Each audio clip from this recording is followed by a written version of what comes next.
Sector 11 Adarsh Nagar आवासिक संघर साधारण परिषद बैठक कर्मकर्ता निर्वाचन 2024 स्थानीय दुर्गापूजा पड़िया अनुष्ठित हो जाइछि।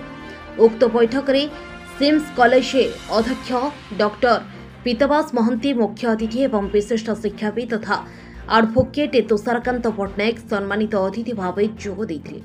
संघर सभापति श्री मैत्रीजित महंती अध्यक्षतार अनुष्ठित बैठक में संपादक श्री द्वारिकानाथ महंती वार्षिक बरणी पाठ करथिले। संघर आवाहक श्री पार्थ सारथी नायक अतिथि परिचय प्रदान करथिले। कोषाध्यक्ष श्री रंजन कुमार पंडा आय व्ययर बरणी प्रदान करथिले। बैठक आरंभ होगा पूर्व 1 मिनिट नीरव प्रार्थना करा जायथिला। संघ पक्षरु अंचलर अभाव असुविधा संपर्क में आलोचना करा जाय। सेक्टर मध्य एक कम्युनिटी सेंटर, लाइब्रेरी, वरिष्ठ नागरिक विश्राम गृह, प्रस्तावित जगार दैनिक हाट और डाकघर निर्माण, डाक्तरखाना प्रतिष्ठा सर्वोपरि रास्ता गुड़िक यथाशीघ्र पिचु करने सह मरामती पर दाबी उपस्थापन कर अवसर में श्री प्रसन्न कुमार पाढ़ी डेपुटी जेनेराल सोलिसिटर हाईकोर्ट कटकर निर्वाचन अधिकारी भाव आसंता 2 वर्ष पर सभापति श्री मैत्रीजित महंती, उपसभापति श्री लक्ष्मीनारायण दास, श्री धनंजय मुंड, संपादक श्री द्वारिकानाथ महंती, युग्म संपादक श्री अच्युतानंद पांडव, श्री प्रदीप कुमार शतपथी एवं अन्य कर्मकर्ता को निर्वाचित करथिले।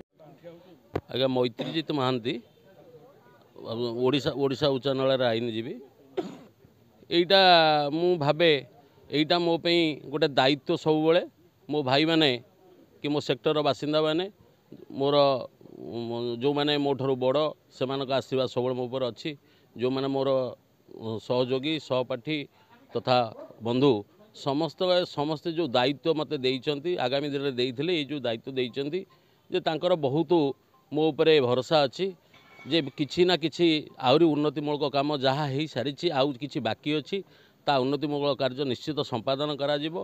ओ जो आम सेक्टर रे गोटे कम्युनिटी हॉल जो कम्युनिटी हॉल हवा पई सेटा मध्य हमर गोटे दाबी थिला सेटा मध्य आमे पूर्ण करने को चेष्टा करिवु। आला द्वारिकानाथ महंती आम सेक्टर 11 आदर्श नगर आवासीय संघर संपादक। देखु आम आदर्श नगर आवासीय संघर आज 10म साधारण परिषद बैठक और कर्मकर्ता निर्वाचन करागला। आम तादे मु निर्वाचित हेली आज संपादक हिसाब से। आम आदर्श नगर आवासीय संघ तरफ आम सेक्टर मध्य विभिन्न प्रकार समस्या गोटे कल्याण मंडप, गोटे कम्युनिटी सेंटर, लाइब्रेरी, वरिष्ठ नागरिक बसिया गृह इत्यादि एवं खूब कच्चा रास्ता पक्का करवा ये सब कार्यक्रम आम सब बाकी रही। आम सरकार पाखे आज दाबी उपस्थापन करुचु, ना अन्यथा आगामी दिन में आम राजरास्तार बसबू। ये शीघ्र आमर समस्या समाधान हो आम ये दाबी आज पारित कलु एवं आम संगठन आगामी दिन में समन्वय रक्षा कर सबू सेक्टर सहित कार्य करिवो बोली आमर आशा और विश्वास।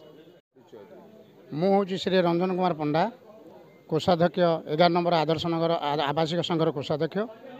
आज आम आदर्श नगर आवासिक संघर साधारण संपादक ये जो कर्मकर्ता निर्वाचन एवं आदर्श नगर आवासिक संघर मु आज 15 वर्ष है ये कम करुँची, किंतु आमर सबु प्रकार दाबी उपस्थापन आम सब करुचु एवं सरकार पाखे आमर जो रास्ताघाट समस्या अच्छी से बाबद आम सरकार को ए बाबद अवगत करइछु एवं आशा करे आम सरकार आम रास्ताघाट जोरा खालखमा अच्छी ताको पूर्ण करेंगे।